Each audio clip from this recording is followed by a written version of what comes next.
It's sort of our roots. I think of Dartmouth Hall as the place that really embodies the college. But it's also a building that represents our outreach to the world. It's the home of the foreign language departments. It's a place where every student has a class, more or less. It's always evolving and always changing with every new class of students. And so it really represents Dartmouth's future as well. My work for Dartmouth Hall started when I was the Associate Dean of the Arts and Humanities, and I was involved from the very beginning in thinking about how to renovate the space and how to think about the kind of humanities building that we wanted for the future.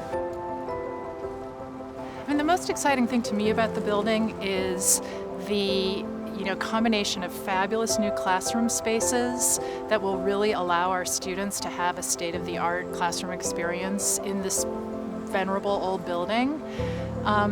Fabulous faculty offices that will give our foreign language faculty the kind of space and light and new technology that they need to do their work. And then what's really exciting is also the inclusion of the Humanities Center at Dartmouth on the first floor of the building. So the Leslie Humanities Center is going to be at home in the building.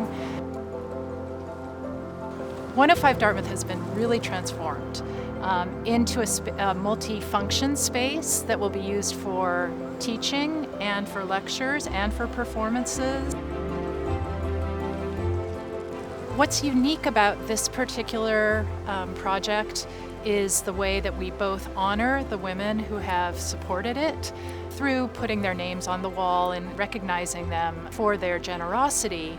But we've also chosen to tell the story of women at Dartmouth through a display on the garden level that is really unique at the college for focusing on that particular history and the ways that women have thrived at Dartmouth and how that ties into the kind of spirit that you feel in the building itself.